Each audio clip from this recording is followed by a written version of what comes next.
Craigslist, don't read the ads, they'll just be disappointing. Post your own, be very specific about what you want, and then weed out the crazy people. Step 3, be social, but don't pounce. Every atheist meeting I swear that I've been to looks like this. And what happens if you're the one girl that shows up? The problem is not that no guy is talking to you. The problem is that every single one of them talks to you all at once, all in the first like 2 minutes. Be cool. Don't be that guy. Don't drool. Look nice. Put your glasses on straight. Suck in the gut. Shower, floss. Cologne is fine if you measure it in drops. Okay? It also helps, though, if you look good. So here's some examples. Some atheists you should try to strive, or just non-theistic people, strive to be like them, because apparently they get the women.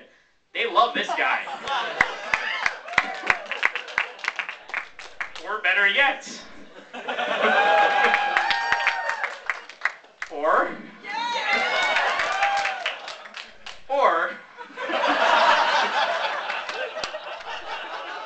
totally works. Yeah, Phil Plates. Okay, so now that you look like the right person, you have to have something to talk about other than atheism. It's great when you meet someone like in these gatherings in the social settings, but man, once the first 2 minutes pass and you realize, oh, the other person's an atheist too, like, fine, what else are you going to talk about? So like, read the paper. Know what's going on in the world so you have something to talk about. Know something about sports. How many people here are actually like sports fans? Not even half. Fine, that's fine, but know something about it, be able to have a conversation about it. Better yet, play a sport. That would count. Just play a sport. Know something about it. You don't have to impress her with your extensive knowledge of internet memes. And if the flying spaghetti monster does come up, don't tell her you know what you want to do to her with your noodly appendage. If you want to bring up something, that gets you bonus points. So, next one. Always carry atheist goodies with you. Here's what I mean by that. If you have one of these atheist books, and I know everyone here has something, one of these books, always have it on you at all times. Seriously, one of these books, like you carry the God Delusion, that's like an atheist bat signal. Just bring it out whenever you want to meet someone. I had someone tell me, I was just sitting at the airport, nothing to do. I pulled up the God Delusion, I just held it in front of me, but I wasn't really reading it. And I swear people started sitting next to me and starting conversations. So it works, it's great. Or have the secret symbols. People who are not atheists probably don't know what that means, but how many people here know what that means? That's like everybody. Yeah. Wear that. It's not offensive to anyone, and it'll catch the eye of someone who that actually means something to. The bumper stickers on the back of the car, the decals, those are nice too. Again, there's something that doesn't mean a lot to non-movement type of people, but you guys know what that means. That one too is a good one, or I think this is my personal favorite. Seriously, your future atheist spouse is like going to crash into the back of your car just to meet you. It'd be great. All right, so true story. Another date I went on involved meeting someone at a coffee shop, and like within 2 minutes of walking into the coffee shop and meeting this person, it was very clear I am never going to see this person ever again in my life. But hey, let's kill half an hour, talk to the person, that's fine. So we talk, and she asked me, you know, what do you do outside of work? I work with some non-religious, non-theistic groups. Oh, okay, let's move on to another topic. And we talked about some other stuff. I found her profile later that night. It was the exact same profile, but she had added one sentence, oh my God, no atheist, that would freak me out. Like, I didn't even use that word, my God.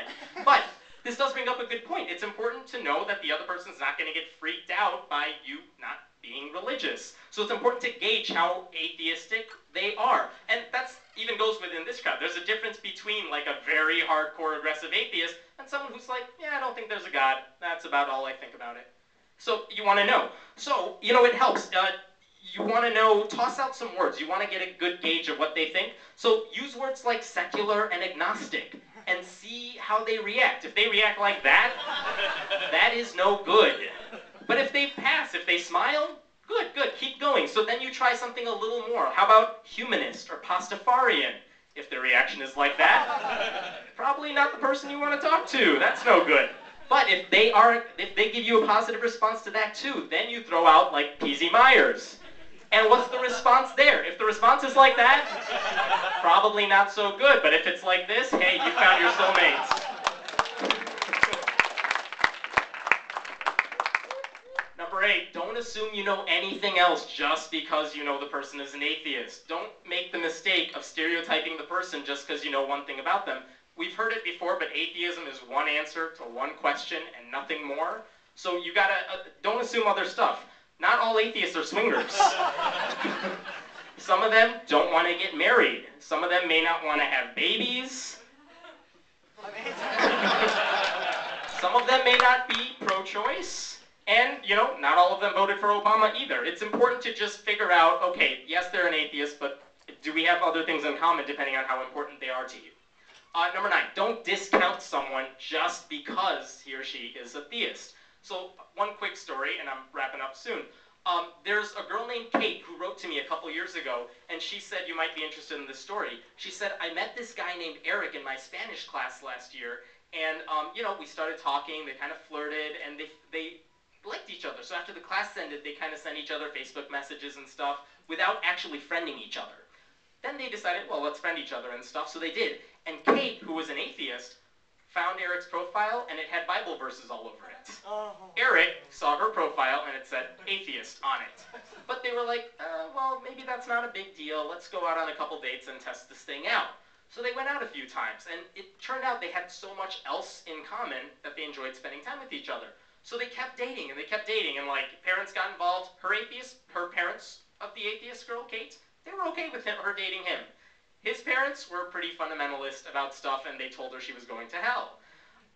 But the two of them liked each other a lot, so they kept dating, and they kept talking, and it got to the point where, you know, they talked about religion. She actually started going to churches with him, just to see what it was like, so they could talk about it later. He actually came to her atheist group meetings, and like, you know, they would watch a movie like Jesus Camp, and at the end of it, he would say, oh, by the way, I'm a Christian, and you would hear like a gasp from the audience.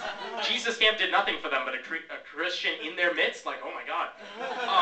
But she actually sent me an email 2 weeks ago that said her and Eric are now engaged. So hey, things could work out. And finally, if you meet someone who is that special atheist someone, be ready to duel them, because the person you like is probably seeing someone, and you're going to have to engage him or her in a battle, which is when this would come in handy. So with that advice, you're now ready to go out and make tons of atheist babies.